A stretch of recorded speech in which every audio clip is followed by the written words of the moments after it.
ভারতের তরুণ ক্রিকেটারদের মধ্যে অন্যতম আলোচিত রিঙ্কু সিং ২০২৩ সালের আইপিএলে কলকাতা নাইট রাইডার্স থেকে উঠে আসা রিঙ্কু এখন ভারতের টি-20 দলের নিয়মিত সদস্য।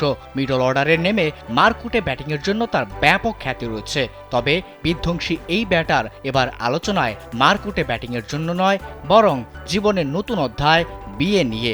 ইতিমধ্যে রিঙ্কুর বিয়ে ঘিরে যার নাম শোনা যাচ্ছে তিনি ভারতের লোকসভা সংসদ সদস্য সমাজবাদী দলের প্রিয়া সরোজ।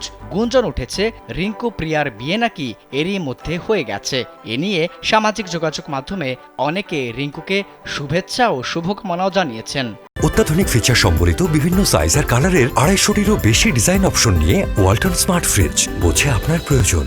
এদিকে ভারতীয় সংবাদ মাধ্যমের দাবি, উত্তরপ্রদেশের মছলি শহর লোকসভা কেন্দ্রের সংসদ প্রিয়া সরোজের বাড়িতে বিয়ের প্রস্তাব দিয়েছে রিঙ্কুর পরিবার।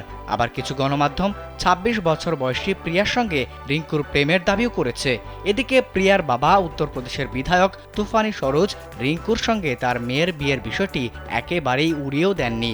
জানিয়েছেন রিঙ্কুর পরিবারের পক্ষ থেকে তারা বিয়ের প্রস্তাব পেয়েছেন। অন্যদিকে রিঙ্কুর পরিবার থেকে বিয়ের প্রস্তাবের খবরটি সত্য হলেও রিঙ্কু প্রিয়ার বাগদান হয়ে যাওয়ার খবরটি মিথ্যা বলে উড়িয়ে দিয়েছেন প্রিয়া সরোজের বাবা। তিনি বলেন, বাগদানের খবরটি সত্য নয়, বরং দুই পরিবারের মধ্যে বিষয়টি নিয়ে গুরুত্ব সহকারে আলোচনা চলছে। এছাড়া রিঙ্কু প্রিয়া দুজনই তাদের বিয়ের বিষয়টিকে পরিবারের উপর ছেড়ে দিয়েছে। এ বিষয়ে প্রিয়ার বাবা আরও বলেন, পরিবারের অভিভাবকরা চাইলেই তারা এই বিয়েতে আগাতে রাজি আছেন।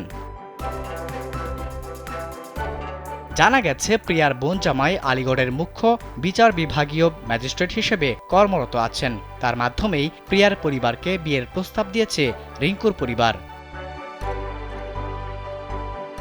ক্রিকেটার রিঙ্কু জাতীয় দলের একজন উঠতি তারকা। বর্তমানে আইপিএলেও কলকাতা নাইট রাইডার্সের সঙ্গে আছে বড় অঙ্কের চুক্তিতে। অন্যদিকে ২৬ বছর বয়সী প্রিয়াও রাজনীতিতে এরই মধ্যে সফল। এবছর লোকসভা নির্বাচনে মছলি শহরে বিজেপির প্রার্থী ভোলানাথ সারোজকে হারিয়েছেন ৩৫,০০০ ভোটে। বর্তমানে তিনি লোকসভার দ্বিতীয় সর্বকনিষ্ঠ সংসদ সদস্য।